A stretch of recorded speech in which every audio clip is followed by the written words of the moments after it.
and member of the House Judiciary Committee, Congressman Matt Gaetz. Congressman, good to have you with us.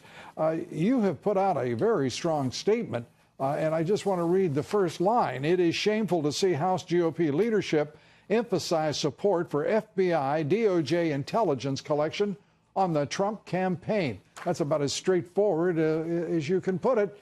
I've got to just ask, why in the world are you putting up, not you, but your conference putting up, with a man who could do what he did today at that leadership briefing, which is change the subject from the success of the party in the primaries, the biggest primary night in this election cycle, and turn it to himself and turn it against the very idea that evidence matters in his judgment of whether or not there was a spy. It obviously doesn't in his case. Lou, I've come on your show before and defended Paul Ryan when I've agreed with him, but there is no defense today for Paul Ryan siding with the FBI and Department of Justice against those of us in the Congress who are working for transparency and accountability. Devin Nunes, for example, has been asking for a year for the documents that go to the very heart of this Trump-Russia hoax. As we sit here today, Lou, members of Congress have not seen the documents that show why this investigation even began. But here's what we know. That Australian diplomat, Mr. Downer, he lied. He said this information came through the Australian ambassador to the United States and that's how it got to the FBI, and we found out that isn't true. So one liar gave information to Peter Strzok, who's already had to be demoted because he's like the head of the Never Trump movement over at the deep state, and there is no way any criminal prosecution could ever be brought against this president based on the bias and the mishandling of evidence. But instead of our speaker standing with us and putting the focus on the FBI's refusal to turn over documents so that we could perform our oversight duties, instead, he was defending the FBI. And that's deeply frustrating to me, and we need the speaker to be an institutionalist for the Congress, not to be a defender of the deep state. And he is that. And he is a defender of K Street and Wall Street and the Koch brothers. The man has sold out. He's been obviously sold out for years.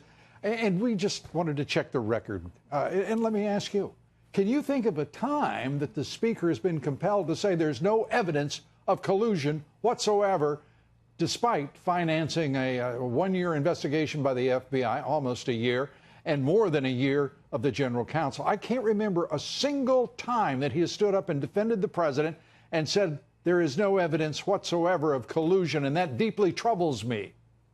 The House Intelligence Committee stood up and said that there was no evidence of collusion. We need the speaker to do the same. Another area, Lou, is to have real accountability when it comes to the crimes of the Clinton family and the Clinton Foundation. We had the majority leader, the majority whip, Mr. Gowdy even, Mr. Goodlatte, the chairman of the Judiciary Committee, all calling for a second special counsel, and the silence from our very own speaker is deafening. Speaker Ryan needs to step up. He needs to join us in a call for a second special counsel, and for goodness sakes, stop defending the FBI's collection of intelligence on the Trump campaign when they refused to give us the documents to show whether or not they broke the law. We already know the FBI and Department of Justice broke their own procedures. Bruce Orr broke procedures when he didn't disclose that his wife had a moonlighting job for the people at Fusion GPS trying to take down Trump. We know that Rod Rosenstein violated the Woods procedures before the FISA court when he didn't disclose that Christopher Steele had been terminated by the FBI for lying, and yet they were asking a court to continue to rely on his statements.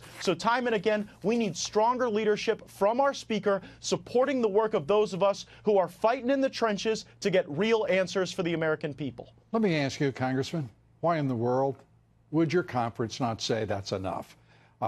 Mr. Lame Duck Speaker, get the hell out of the office. You're going to send us to perdition and to destruction in the midterm elections. This man doesn't have a plan. He doesn't have a strategy. He doesn't raise money that any other speaker couldn't raise. He certainly is not a strategic thinker. He is anti-Trump. He has been so throughout.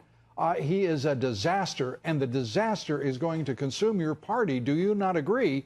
If he is left in that speakership? Well, Lou, you know I run in the more conservative circles of the House, and I have never, up until this point, heard a single person talk about removing Speaker Ryan from the speakership. today, for the first time, I was hearing colleagues say, well, you know, if Speaker Ryan won't stand with us in this fight over the essentials of our democracy, not weaponizing an intelligence community against a presidential campaign, you know, do we need to look at other choices? And so I think that remains a lingering question, and you're starting to see more frustrations bubble to the top because we need that leadership.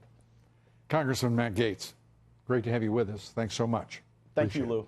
Thank you, God bless you, and God bless America.